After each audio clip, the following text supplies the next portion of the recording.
uyu munsi umuherwe wa mbere ku isi ni Elon Musk, atunze miliyari 116 na miliyoni 300 z'amadolari y'Amerika. Ubaye uri umuntu ubaho iteka ryose udashobora gupfa, ukaba mu mwaka wa mbere cyangwa mu mwaka wa rimwe warinjizaga miliyari amadolari ibihumbi 10 buri munsi, ubwo narenga miliyoni 10 z'amafaranga y'u Rwanda buri munsi ukayinjiza ukayabika. Uyu munsi mwaka wa 2025 waba umaze kurenga gato kimwe cy'ijana cy'amafaranga Elon Musk atunze. Mu myaka 2025 iyi mibare ntabwo igoye kuyikora. Umwaka ugizwe n'iminsi 365 cyangwa 366. Iyi minsi ukayikuba 2025, ubona ko imyaka 2025 igizwe n'iminsi 739 n'ijana 25. Iyi minsi ukayikuba ibihumbi 10 twavuze by'amadolari, waba winjiza buri munsi, uhita ubona ko waragiye ubika ibihumbi 10 buri munsi by'amafaranga y'u Rwanda kuva mu mwaka wa rimwe cyangwa mwaka wa mbere. Muri uyu mwaka wa 2025 ubutunze miliyari 7 na miliyoni 391 n'ibihumbi 150 by'amadolari y'Amerika. N'ubundi waba ukiri wa mukire Elon Musk yatuma kumuparikira imodoka ye.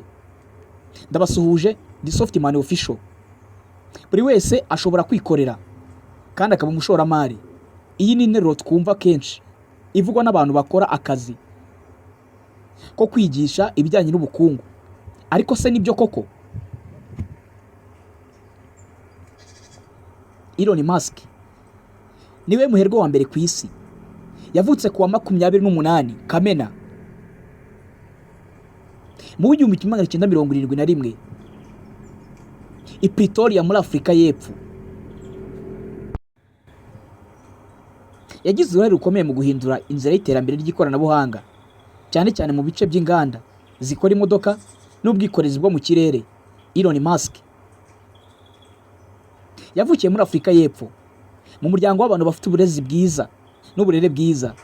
Se Elon Musk yari umucuruzi w'umuhanga mu bya tekinike, naho nyina Mae Musk yari umunyamideli n'umuganga w'ibiribwa. Yakuze afite ubushobozi bwo kwiga no gukora ibintu byinshi mu buryo bw'ikoranabuhanga. Yatangiye kwiga mudasobwa afite imyaka mike, ndetse niwe washinze porogaramu ya mbere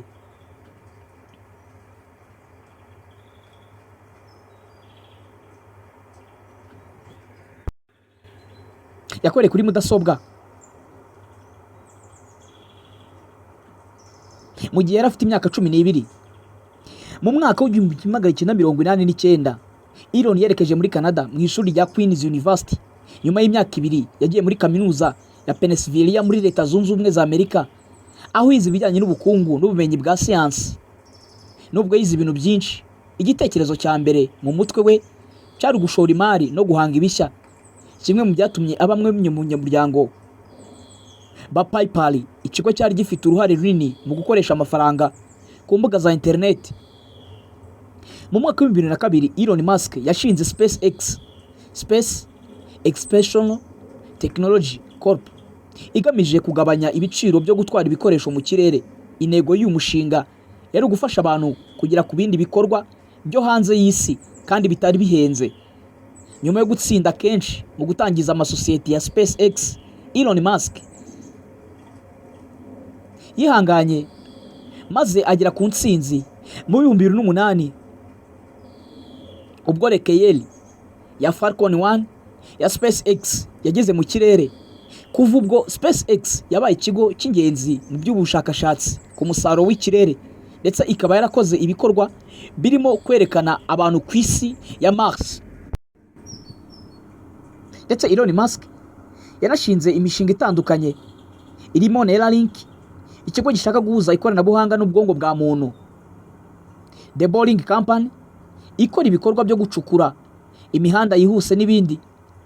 Iyi mishinga yose igamije guhanga udushya no gukemura ibibazo bya sosiyete, aho ibyo bikorwa byose bigamije guhindura imibereho y'abantu ku isi. Elon Musk ni umwe mu banyemari bashoboye kandi bafite imishinga myinshi ifite ingaruka ku bukungu n'ubuzima bw'abantu.